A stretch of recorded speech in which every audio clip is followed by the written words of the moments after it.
जय हिंद साथियों। Most welcome आपका Haryana GK HSSC group D 2025 Haryana police हो। तो सभी के लिए आपके लिए क्लास रहने वाली है और आज हमारी हरियाणा जीके की क्लास नंबर 10 है। 25/25 नंबर आपको दिलाने की गारंटी रहेगी।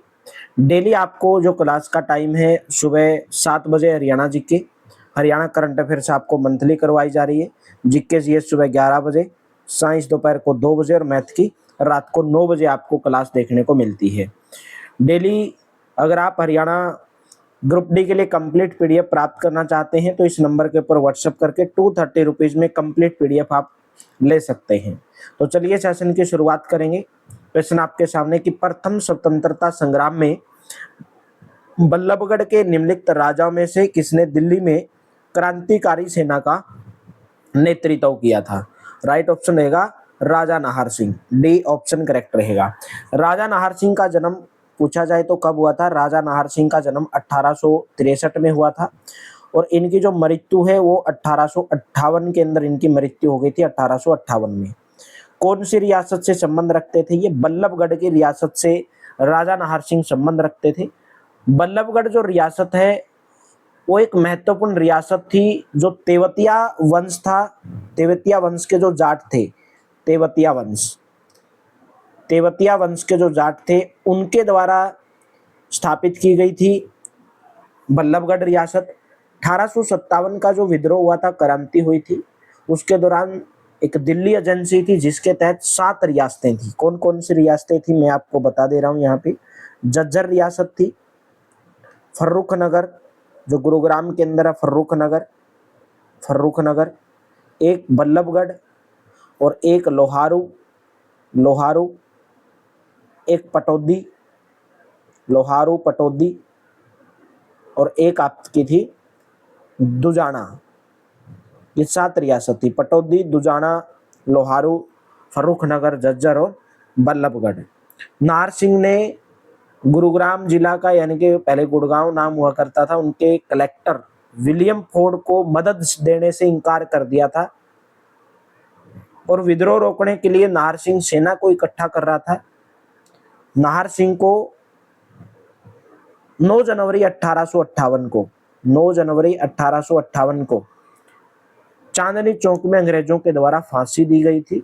उनकी संपत्ति को जब्त कर लिया गया था। भारत के पूर्व प्रधानमंत्री चौधरी चरण सिंह के जो पूर्वज हैं वो राजा नाहर सिंह के परिजन थे। फरीदाबाद में नाहर सिंह स्टेडियम का जो नाम है वो इन्हीं के नाम पर रखा गया है। अगर आपसे पूछा जाए कि नाहर सिंह स्टेडियम कहाँ पर है तो नाहर सिंह स्टेडियम है फरीदाबाद के अंदर। भारत सरकार के द्वारा 1998 में, फरीदाबाद के अंदर है, भारत सरकार के द्वारा 1998 में इनके सम्मान में एक डाक टिकट भी जारी किया गया था। डाक टिकट जारी किया गया राजा नाहर सिंह के नाम पर भारत सरकार के द्वारा 1998 के अंदर। नेक्स्ट है, हरियाणा का एक किला लोहगढ़ किस शासक की राजधानी रहा है। हरियाणा का लोहगढ़ किला रहा है बाबा बंदा सिंह बहादुर। यहाँ पे लिखना चाहिए बाबा बंदा सिंह बहादुर। ऑप्शन नंबर आपका डी करेक्ट रहेगा। बंदा सिंह बहादुर का जो जन्म है वो 27 अक्टूबर 1670 को राजौरी कहाँ पर है? जम्मू कश्मीर के अंदर।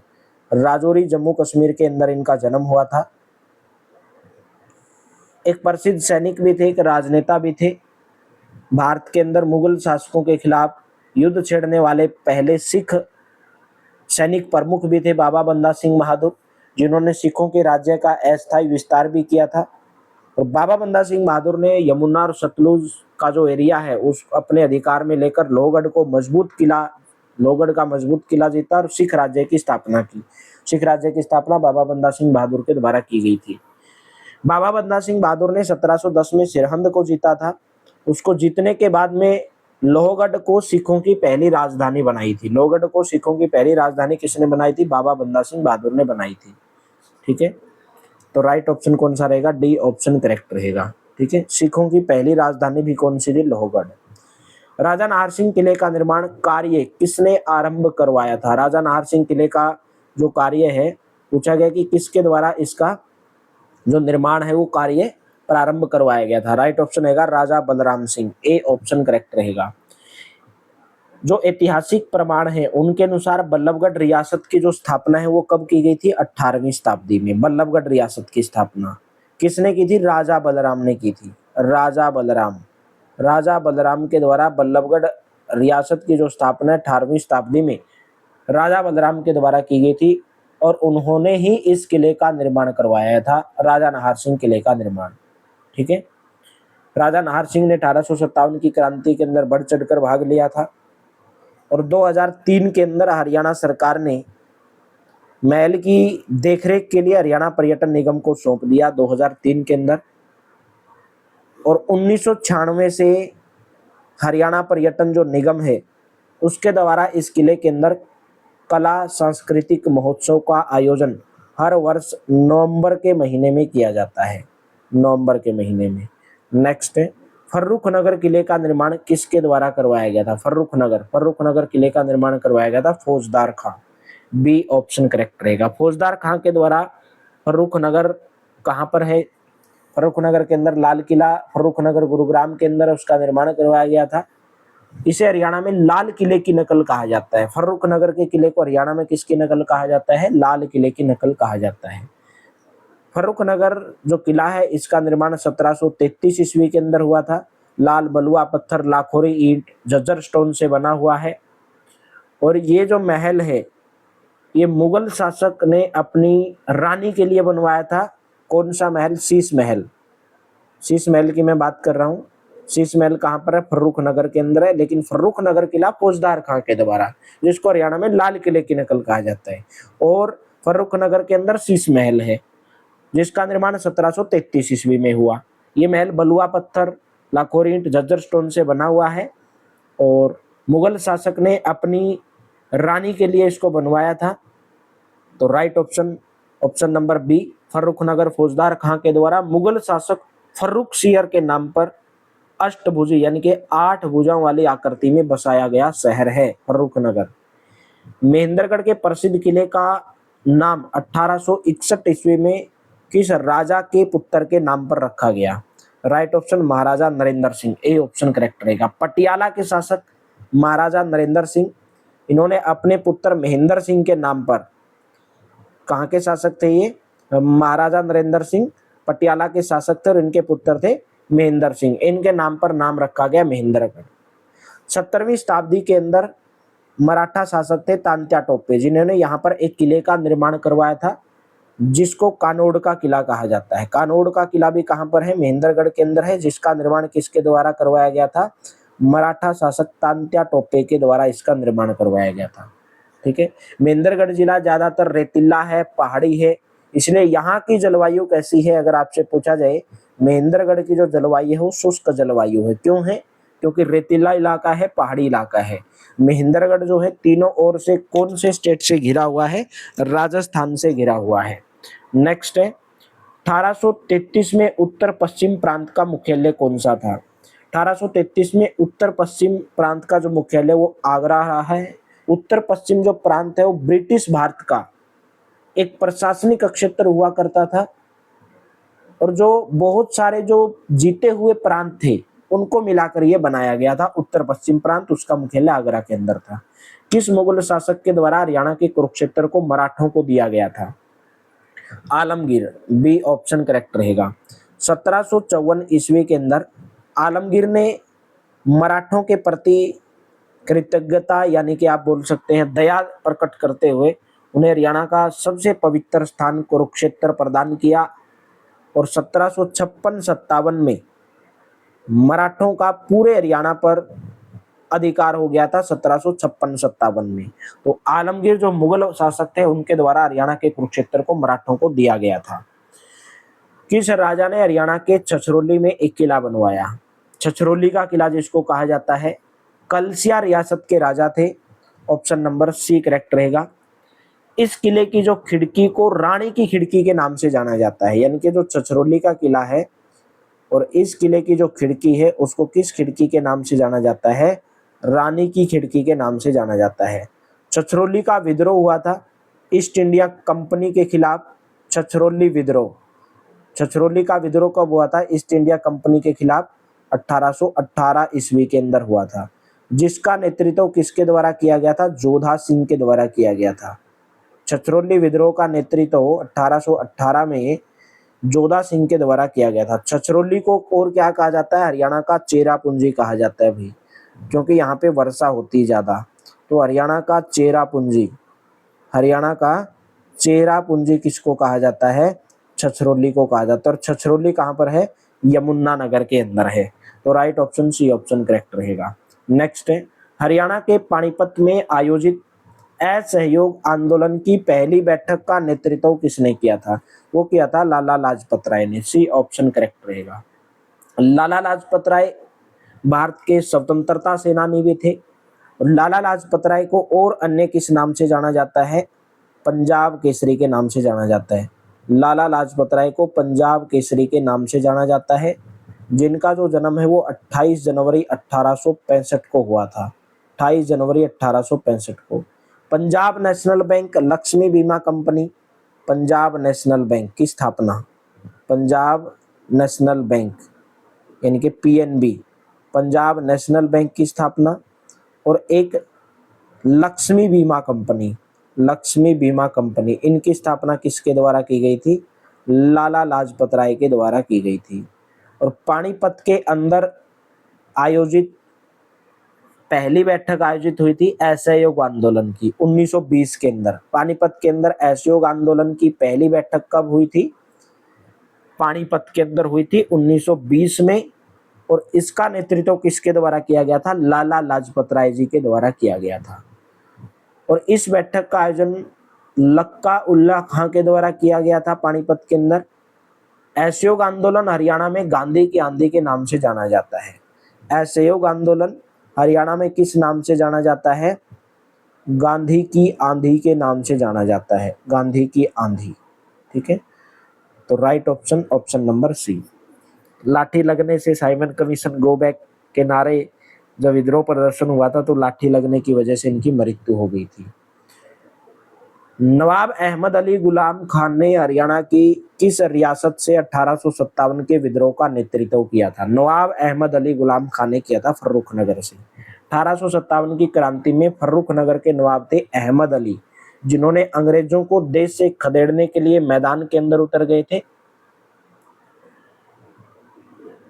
और जब ये 1857 का संग्राम क्रांति चल रही थी तो उस लड़ाई के अंदर शामिल होने के लिए नवाब अहमद अली ने दिल्ली के उस टाइम पे जो बादशाह था उसको पत्र लिखा। फर्रुखनगर की सेना हार गई थी और जो अंग्रेजी सैनिक थे उन्होंने 20 मई 1857 को नवाब अहमद अली को बंदी बना लिया था 1857 को। और 23 जनवरी 1858 को 23 जनवरी 1858 को चांदनी चौक में इनको फांसी दे दी गई थी नवाब अहमद अली को अंग्रेजों के द्वारा। हरियाणा में जहाजी साहिब के नाम से किसे जाना जाता है? हरियाणा में जहाजी साहिब के नाम से जाना जाता है जॉर्ज थॉमस को। ऑप्शन नंबर सी करेक्ट रहेगा। ठीक है, इनका जो जन्म है वो 1756 के अंदर हुआ था। समुद्र जहाज जो होते हैं समुद्री जहाज, उनके अंदर मजदूरी करते हुए ये 1782 के अंदर मद्रास के अंदर पहुंचा जॉर्ज थॉमस, इसलिए उसको जहाजी के नाम से भी जाना जाता है। ठीक है, और जॉर्ज का जो मतलब होता है उसका मतलब होता है जहाज पुल, जहाजगढ़, जहाज कोठी। इनको एक नामकरण दिया गया, इनको नाम दिया गया जहाज कोठी, जहाज पुल, जहाजगढ़। ठीक है, और 1786 के अंदर ये दिल्ली पहुंचा और जो बेगम समरू थी उसकी सेना के अंदर इसकी सेना के अंदर शामिल हुआ। तो राइट ऑप्शन कौन सा रहेगा? ऑप्शन नंबर सी करेक्ट रहेगा, यानी कि जॉर्ज थॉमस। और भी इनके बारे में बहुत सारी जानकारी है एग्जाम के अंदर अगर आपसे कोई पूछा जाए। हिसार में जॉर्ज कोठी भी है और इन्होंने झांसी को अपनी राजधानी के रूप में स्थापित किया था। झांसी को अपनी राजधानी के रूप में स्थापित किया था। ठीक है, और इन्होंने टकसाल स्थापित की थी जिसको सिक्का साहिबा के नाम से जाना जाता था जॉर्ज थॉमस के द्वारा। बहरामपुर पश्चिम बंगाल के अंदर 1802 में इनकी मृत्यु हो गई थी। विलियम फ्रैंकलिन, इनकी जो जीवनी लिखने वाले लेखक थे उनका नाम था विलियम फ्रैंकलिन। नेक्स्ट, हरियाणा की रानिया रियासत को अंग्रेजी साम्राज्य में क्यों मिलाया गया? हरियाणा की रानिया रियासत को अंग्रेजी साम्राज्य में क्यों मिलाया गया? नवाब जाम्बित खां के द्वारा विद्रोह के कारण। ऑप्शन नंबर सी करेक्ट हो जाएगा। हरियाणा की जो रानिया कहाँ पर है? सिरसा जिले के अंदर है। अंग्रेजी साम्राज्य में मिलाए जाने का सबसे जो मुख्य कारण था वो था रानिया रियासत के जो नवाब थे जाम्बित खां के द्वारा ब्रिटिश ईस्ट इंडिया कंपनी के खिलाफ किया गया विद्रोह।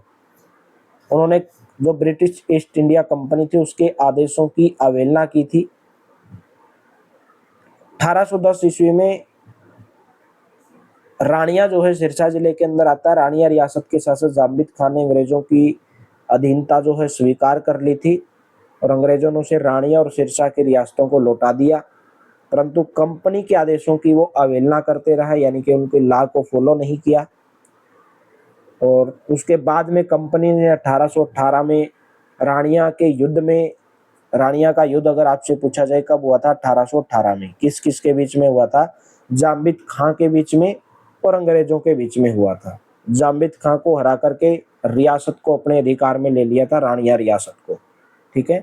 फिर रानी रामकौर की अध्यक्षता और जोधा सिंह उनके हस्तक्षेप के बाद में ब्रिटिश इंडिया कंपनी के खिलाफ 1818 में छछरौली का विद्रोह हुआ। छछरौली कहाँ पर है? यमुनानगर के अंदर है। नेक्स्ट, लाला लाजपत राय को भारतीय स्वतंत्रता संग्राम में उनकी भूमिका के कारण क्या नाम दिया गया था?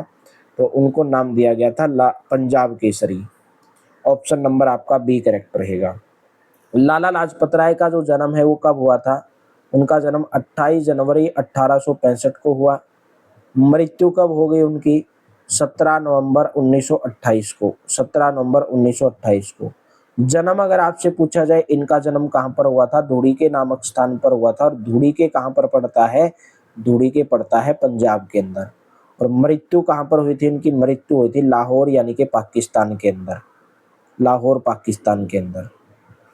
होम रूल लीग की स्थापना की। होम रूल लीग की स्थापना 15 अक्टूबर 1916। 15 अक्टूबर 1916। वकालत की परीक्षा इन्होंने कहाँ से पास की थी? हरियाणा में वकालत की परीक्षा की थी 1885 में। रोहतक से वकालत की शिक्षा पास की थी और वकील भी रहे थे हिसार के अंदर 1886 से लेकर 92 के दौरान। 1886 से 92 के दौरान वो हिसार के अंदर जो है इन्होंने वकालत भी की थी। फिर उसके बाद में 1892 में लाहौर चले गए। असहयोग आंदोलन के इसमें पानीपत में जो 1920 में पहली सभा हुई थी उसकी अध्यक्षता लाला लाजपत राय ने की थी। हिसार से इन्होंने असहयोग आंदोलन में महत्वपूर्ण भूमिका निभाई थी। Young India, unhappy India, the story of my life इनकी रचनाएं हैं। Young India, unhappy India, the story of my life. Young India, unhappy India, the story of my life. Next है, किस लड़ाई ने मुगल साम्राज्य को कमजोर कर दिया और उसके अंत तक पहुंचा दिया था? कौन सी लड़ाई थी जिसने मुगल साम्राज्य को कमजोर कर दिया था, उसको अंत तक पहुंचा दिया था? वो थी करनाल की लड़ाई। बी ऑप्शन करेक्ट हो जाएगा। कब लड़ी गई थी करनाल की लड़ाई? 24 फरवरी 1739 को लड़ी गई थी। ठीक है। ईरानी शासक थे जिनका नाम था नादिर शाह। ईरानी शासक नादिर शाह और मुगल शासक मोहम्मद शाह के बीच में हुई थी। मुगल शासक मोहम्मद शाह, मुगल शासक मोहम्मद शाह, मुगल शासक मोहम्मद शाह और नादिर शाह के बीच में इनकी लड़ाई हुई थी। और नादिर शाह इस युद्ध के अंदर तख्ते ताउस, नूर सिंहासन, कोहिनूर हीरा लूटकर भारत से लेकर गया था। पानीपत की पहली लड़ाई आप लोग जानते होंगे कि 21 अप्रैल 1526 को बाबर इब्राहिम लोदी के बीच में ही बाबर की जीत हुई, लोदी वंश की समाप्ति हुई और भारत में मुगल वंश की नींव बाबर के द्वारा रखी गई। दूसरी लड़ाई फिर पानीपत की हुई 5 नवंबर 1556 को अकबर हेमचंद्र के बीच में। पानीपत की तीसरी लड़ाई 14 जनवरी 1761 को अफगान अहमद शाह अब्दाली मराठों के बीच में। और काड़ा अम्ब पर्यटन स्थल भी पानीपत की तीसरी लड़ाई से संबंधित है। नेक्स्ट, विनोबा भावे के संदेश जनता तक पहुंचाने के लिए कौन से हरियाणवी कवि मधुर गाने गाते थे? तो उनका नाम था भाई परमानंद। बी ऑप्शन करेक्ट रहेगा। भूदान आंदोलन, आपने अगर सुना हो तो भूदान आंदोलन, वो भूमि सुधार से संबंधित आंदोलन था, भूदान आंदोलन। जिसकी शुरुआत 1951 में आचार्य विनोबा भावे के द्वारा की गई थी। और हरियाणा के जो भाई परमानंद थे वो कहाँ से बिलोंग करते थे? हिसार से बिलोंग करते थे, और उन्होंने इसका सहयोग किया था आचार्य विनोबा भावे का। प्रथम रेमन मैग्सेसे पुरस्कार दिया गया था विनोबा भावे को 1958 में। प्रथम रेमन मैग्सेसे पुरस्कार किसको मिला था? विनोबा भावे को मिला था। ठीक है, हरियाणा से रेमन मैग्सेसे पुरस्कार किसको मिल चुका है 2006 में? हरियाणा से रेमन मैग्सेसे पुरस्कार किसको मिल चुका है? वो केजरीवाल को मिल चुका है 2006 के अंदर। ठीक है, नेक्स्ट क्वेश्चन है, लाला लाजपत राय ने स्वदेशी आंदोलन में किस जिले से सक्रिय रूप से भाग लिया था? वो हिसार जिले से लिया था। ऑप्शन नंबर डी करेक्ट रहेगा। हम इसके बारे में पढ़ चुके हैं। 28 जनवरी 1865 को धुड़की पंजाब के अंदर जन्म हुआ, लाहौर पाकिस्तान के अंदर 1928 में मृत्यु हो गई। एक लेखक भी थे, राजनीतिक भी थे, स्वतंत्रता सेनानी भी थे। पंजाब केसरी के नाम से, शेरे पंजाब के नाम से इनको जाना जाता है।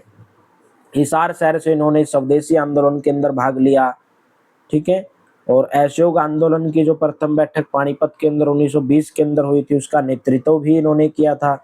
लॉर्ड कर्जन भारत के वायसराय थे स्वदेशी आंदोलन जब हुआ था। और जो स्वदेशी आंदोलन का मुख्य लक्ष्य क्या था? विदेशी वस्तुओं का बहिष्कार करना और स्वदेशी अपने देश की वस्तुओं का प्रयोग करना। तो राइट ऑप्शन डी ऑप्शन। गैर सह संचालन आंदोलन से संबंधित प्रथम बैठक पानीपत में कौन से महीने के अंदर आयोजित की गई थी? ये मैं आपको बता चुका हूं, अक्टूबर 1920 के अंदर की गई थी। लाला लाजपत राय के द्वारा इसकी अध्यक्षता की गई थी। महात्मा गांधी जी के नेतृत्व में जो असहयोग आंदोलन चलाया गया था, जिसको हरियाणा में गांधी की आंधी के नाम से जाना जाता है, असहयोग आंदोलन को। और हरियाणा के अंदर असहयोग आंदोलन को सफल बनाने के लिए बहुत सारी कमेटियां बनाई गई, और जिसमें रोहतक की जो प्रचार कमेटी थी उसके अध्यक्ष कौन थे? पंडित श्री राम शर्मा।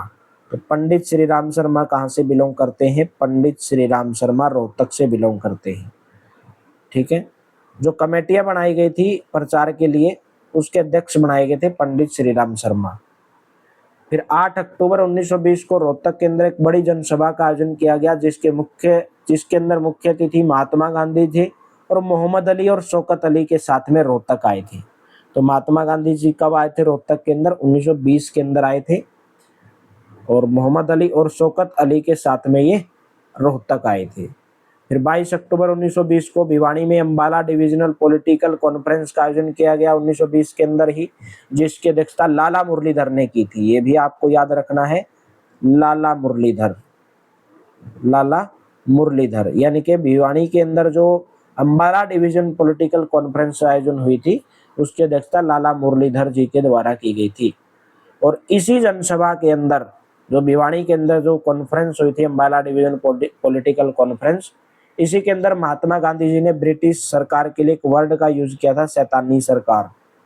शैतानी सरकार शब्द का प्रयोग किया था। ठीक है, हरियाणा में असहयोग आंदोलन के विरोध में कौन थे? चौधरी छोटू राम।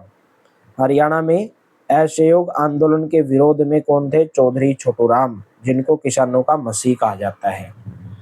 1857 की क्रांति में हरियाणा के वीरों की पराजय का कारण क्या था? नेतृत्व न मिलना, शस्त्र पर्याप्त मात्रा में न मिलना, अन्य रियासतों का सहयोग न मिलना। बिल्कुल सही बात है, सभी की सभी ऑप्शन नंबर डी करेक्ट रहेगा। हरियाणा में 1857 की क्रांति की शुरुआत कब हुई थी? 1857 में हुई, लेकिन कहां से हुई थी? अंबाला छावनी से हुई थी, अंबाला छावनी से। और किस डेट को हुई थी? 10 मई 1857 को। और प्रदेश में इस क्रांति का अंत, यानी कि हरियाणा में इस क्रांति का अंत 16 नवंबर 1857 को नसीबपुर की लड़ाई से माना जाता है। कौन सी लड़ाई हुई थी? नसीबपुर की लड़ाई। और नसीबपुर कहाँ पर है? नारनौल के अंदर है।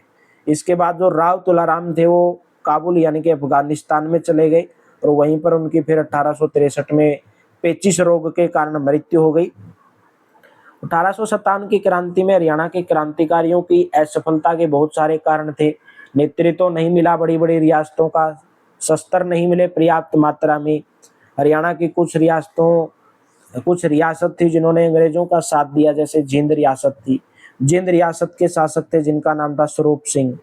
जींद रियासत के शासक स्वरूप सिंह, दुजाना से थे ढूंढे खां, करनाल से अहमद खान, छछरौली से शोभा सिंह। इनके द्वारा जो है अंग्रेजों का साथ दिया गया था। पंडित नेकीराम शर्मा ने अपनी राष्ट्रवादी गतिविधियों को हरियाणा के किस क्षेत्र के अंदर केंद्रित किया? अगर आपसे पूछा जाए पंडित नेकीराम शर्मा का जो जन्म है वो कहां पर हुआ था, कब हुआ था? पंडित नेकीराम शर्मा का जन्म सितंबर 1887 को एक गांव है कैलगा गांव, कैलगा गांव, कैलगा गांव। और कैलगा गांव कहां पर है? ये भिवानी के अंदर है, कैलगा गांव भिवानी के अंदर। ठीक है। और मैंने आपको बताया था इन्होंने पॉलिटिकल जो डिवीजन थी उसके अंदर भी क्या लिया था भाई, भाग लिया था इन्होंने, पॉलिटिकल डिवीजन के अंदर भी इन्होंने भाग लिया था। ठीक है, जो भिवानी के अंदर हुई थी।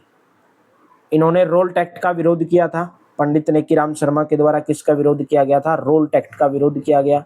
असहयोग आंदोलन, नमक सत्याग्रह, भारत छोड़ो आंदोलन के अंदर इन्होंने महत्वपूर्ण भूमिका निभाई थी। तो राइट ऑप्शन कौन सा रहेगा? सी ऑप्शन करेक्ट रहेगा। नेकीराम शर्मा के द्वारा 1930 के अंदर एक पत्रिका का संपादन किया गया, संदेश पत्रिका। संदेश पत्रिका, संदेश पत्रिका का संपादन किसके द्वारा किया गया? पंडित नेकीराम शर्मा के द्वारा 1930 में। और इनको पंडित नेकीराम शर्मा को और अन्य किस नाम से जाना जाता है? पंडित नेकीराम शर्मा को हरियाणा केसरी के नाम से जाना जाता है। पंडित नेकीराम शर्मा को किस नाम से जाना जाता है? हरियाणा केसरी के नाम से जाना जाता है। नेक्स्ट क्वेश्चन है, हरियाणा के पानीपत जिले के काला अम्ब नामक स्थान पर कब ऐतिहासिक लड़ाई लड़ी गई थी? मैंने आपको बताया 14 जनवरी 1761 को लड़ी गई थी। अफगान शासक अहमद शाह अब्दाली और मराठा शासक सदाशिवराव भाऊ के बीच में लड़ी गई थी। और यहाँ पर एक आम का पेड़ था जो खून से काला पड़ गया था। मराठों का इतना खून बहाया था अफगान शासक अहमद शाह अब्दाली ने, और इसी के कारण इनका जो नाम है वो काला अम्ब पड़ा। तो right option C option correct रहेगा, 14 जनवरी 1761। ब्रिटिश ईस्ट इंडिया कंपनी के आगमन से ठीक पहले हरियाणा पर किसका शासन था? ब्रिटिश ईस्ट इंडिया कंपनी का गठन 1599 के अंदर, 1599 में महारानी एलिजाबेथ के द्वारा, महारानी एलिजाबेथ, महारानी एलिजाबेथ के द्वारा 1600 ईस्वी में, 1600 ईस्वी में जो चार्टर दिया गया था उसके तहत में किया गया था। 1600 ईस्वी के चार्टर एक्ट के तहत ब्रिटिश ईस्ट इंडिया कंपनी की स्थापना की गई थी। कंपनी का जब गठन हुआ उस समय भारत में मुगल वंश शासन कर रहा था, और दिल्ली की गद्दी पर कौन बैठा था? अकबर बैठा था। उस समय दिल्ली की गद्दी पर अकबर बैठा था, और कंपनी के आगमन से ठीक पहले दिल्ली के साथ जो हरियाणा का क्षेत्र है उस पर भी मुगलों का शासन था। ब्रिटिश ईस्ट इंडिया कंपनी के द्वारा 1803 में हरियाणा पर अधिकार कर लिया गया। 1803 में हरियाणा पर अधिकार किए जाने से पहले ब्रिटिश इंडिया कंपनी ने कब अधिकार किया? 1803 में। उससे पहले हरियाणा पर किसका शासन था? मराठों का शासक था। अंग्रेजों द्वारा पूरे हरियाणा पर अधिकार कब कर लिया गया था? 1809-10 ईस्वी के अंदर, 1809-10 ईस्वी के अंदर हरियाणा पर कंप्लीटली रूप से अधिकार कर लिया गया था। नेक्स्ट, निम्न में से किस स्वतंत्रता सेनानी ने भारत छोड़ो आंदोलन में भाग लिया और बाद में अपनी पार्टी जनता दल से हरियाणा के मुख्यमंत्री बने? तो वो थे मेरे दोस्तों Chaudhary Devilal, Chaudhary Devilal. A option correct रहेगा। मोस्ट इंपोर्टेंट क्वेश्चन है, चौधरी देवीलाल जी का जन्म कब हुआ था? 25 सितंबर 1914 को हुआ था। 1914 को कहां पर हुआ था? कौन से गांव के अंदर हुआ था? तेजा खेड़ा गांव। और ये तेजा खेड़ा गांव कहां पर पड़ता है मेरे दोस्तों? सिरसा के अंदर पड़ता है तेजा खेड़ा गांव, तेजा खेड़ा गांव। और सिहाग परिवार के अंदर इनका जन्म हुआ था, सिहाग परिवार में। मृत्यु कब हो गई थी? 6 अप्रैल 2001 को मृत्यु हो गई थी। और स्वतंत्रता के बाद में, भारत की स्वतंत्रता के बाद पंजाब विधानसभा के लिए लगातार 1952 में, 1957 में और 1962 में, 1952, 57 और 62 में विधायक चुने गए। और हरियाणा के सबसे अधिक आयु में यानी कि 1997 में 5वें मुख्यमंत्री के रूप में शपथ ली। 1977 में, सॉरी, 1977 में 5वें मुख्यमंत्री बने थे। और 1989 से लेकर 81 तक, 1989 से लेकर 81 तक लगातार 2 बार भारत के उप प्रधानमंत्री भी रहे हैं। ताऊ के नाम से जाना जाता है, जननायक के नाम से जाना जाता है, किंग मेकर के नाम से जाना जाता है, राजनीति के भीषम पितामह के नाम से जाना जाता है। और 1987 के अंदर बुढ़ापा पेंशन भी 100 रुपए से लागू की गई थी 1987 में, बुढ़ापा पेंशन। और इंडियन नेशनल लोकदल की स्थापना की गई थी 1996 में चौधरी देवीलाल जी के द्वारा। भारत के कृषि मंत्री भी रहे हैं, जब भारत के उप प्रधानमंत्री थे तब ये कृषि मंत्री भी रहे हैं। 1989 से 91 के दौरान भारत के कृषि मंत्री भी रहे हैं। संघर्ष घाट है, देवीलाल जी की जो समाधि स्थल है वो है संघर्ष घाट, जो दिल्ली के अंदर है। और इनका जो प्रसिद्ध नारा था वो था लोक राज लोक लाज से चलता है, लोक राज लोक लाज से चलता है। ठीक है, मोस्ट इंपोर्टेंट क्वेश्चन है। भारत कृष्ण समाज और अखिल भारतीय पिछड़ा वर्ग संघ के संस्थापक महासचिव कौन थे? राइट ऑप्शन है Ranbir Singh Hooda. Option number A correct हो जाएगा। रणबीर सिंह हुड्डा का जन्म 26 नवंबर 1914 कहां पर हुआ था? सांगी के अंदर हुआ था। और सांगी कहां पर पड़ता है? रोहतक के अंदर पड़ता है। सांगी रोहतक के अंदर रणबीर सिंह हुड्डा का जन्म हुआ था 26 नवंबर 1914 को। मृत्यु हो गई थी इनकी 1 फरवरी 2009 को। संविधान बनाने के लिए बनाई गई जो विधानसभा थी उसके सदस्य के तौर पर इन्होंने कार्य किया। और जो भाखड़ा नांगल प्रोजेक्ट है उसके निर्माण में भी इनका योगदान रहा। और 1 फरवरी 2011 को इनके नाम पर एक भारतीय टिकट जारी किया गया था। 1 फरवरी 2011 को मूलचंद जैन, बाबा मूलचंद जैन, गोहाना सोनीपत के अंदर जन्म हुआ था इनका 1915 के अंदर। बाबा मूलचंद जैन का संबंध कहां से था? सोनीपत से। हरियाणा का गांधी कहा जाता है, हरियाणा का गांधी किसको कहा जाता है? हरियाणा का गांधी कहा जाता है बाबा मूलचंद जैन को। बाबा मूलचंद जैन को क्या कहा जाता है? हरियाणा का गांधी कहा जाता है। 1956 में पंजाब सरकार में पीडब्ल्यूडी मंत्री, आबकारी कराधान मंत्री रहे बाबा मूलचंद जैन। नेक्स्ट, भारत के अंतिम हिंदू सम्राट जो हरियाणा के रेवाड़ी से संबंधित थे, अंतिम हिंदू सम्राट कौन थे? हेमचंद्र विक्रमादित्य। हेमू का प्रधानमंत्री शेर शाह सूरी के उत्तराधिकारी आदिल शाह द्वारा बनाया गया था। हेमू को प्रधानमंत्री शेरशाह सूरी के उत्तराधिकारी आदिल शाह के द्वारा बनाया गया था हेमू को प्रधानमंत्री। पानीपत का दूसरा युद्ध 5 नवंबर 1556 को, जिसके अंदर इनकी मृत्यु हो गई थी पानीपत के अंदर। और इनकी जो गिरफ्तारी है शाह कुली खां के द्वारा, इनकी हत्या बैरम खां के द्वारा हेमचंद्र की हत्या की गई थी। और हेमू की हवेली है रेवाड़ी के अंदर। रेवाड़ी में भी कहां पर? कुतुबपुरा गांव है, वहां पर इनकी हवेली है। इन्हें भारत का नेपोलियन कहा जाता है। हेमचंद्र विक्रमादित्य का क्या कहा जाता है? मध्य भारत का नेपोलियन कहा जाता है। भारत का नेपोलियन किसको कहा जाता है? समुद्रगुप्त को। तो मध्य भारत का नेपोलियन किसको कहा जाता है? हेमचंद्र विक्रमादित्य को कहा जाता है। नेक्स्ट, महर्षि दयानंद ने पहली बार हरियाणा का दौरा कौन से शहर के अंदर किया? महर्षि दयानंद ने पहला दौरा किया रेवाड़ी के अंदर। ऑप्शन नंबर ए करेक्ट हो जाएगा। महर्षि स्वामी दयानंद सरस्वती आधुनिक भारत के चिंतक, आर्य समाज के संस्थापक कौन थे? महर्षि दयानंद सरस्वती। और इनको क्या कहा जाता है? संस्थापक भी थे आर्य समाज के, आधुनिक भारत के चिंतक कहा जाता है। इन्होंने वेदों के प्रचार के लिए 1875 के अंदर मुंबई के अंदर आर्य समाज की स्थापना की थी। मुंबई के अंदर आर्य समाज की स्थापना 1875 में महर्षि दयानंद सरस्वती जी के द्वारा की गई। इनके द्वारा एक नारा दिया गया था, वेदों की ओर लौटो। वेदों की ओर लौटो का नारा भी महर्षि दयानंद सरस्वती के द्वारा दिया गया था। एक महान देशभक्त थे ये। ठीक है, महर्षि दयानंद जी हरियाणा के अंदर आर्य समाज के प्रसार के लिए जो राव विधुष्टर थे उनके अनुरोध पर 1880 के अंदर रेवाड़ी के अंदर आए थे आर्य समाज के प्रचार के लिए। ठीक है, और इन्होंने विश्व की पहली गौशाला की नींव रखी थी। नंद सरोवर है रेवाड़ी के अंदर, वहां पर इन्होंने नींव रखी थी। रेवाड़ी में आर्य समाज की पहली शाखा भी 1880 के अंदर स्थापित की गई थी महर्षि दयानंद सरस्वती के द्वारा। नेक्स्ट क्वेश्चन है, कौन 1870 के दशक के मध्य में चाइने मेहंदी के निजी नौकर थे? अल्ताफ हुसैन हाली, सैयद गुलाम भिक, नूर सहमद खां या इनमें से कोई नहीं? आंसर आपको होमवर्क के रूप में कमेंट बॉक्स के अंदर देना है। क्लास अगर अच्छी लगी हो तो सेशन को शेयर कर दो और सेशन को लाइक कर दो। हमारे टेलीग्राम चैनल, व्हाट्सएप चैनल को आप फटाफट से ज्वाइन कर लीजिए। और ये हमारी क्लासेज का टाइम है। Haryana GK, Haryana current affairs daily आपको सुबह 7 बजे, सुबह 11 बजे आपको देखने को मिलेगी। जीके जीएस सुबह 11 बजे, साइंस दोपहर 2 बजे, मैथ्स डेली रात को 9 बजे लाइव।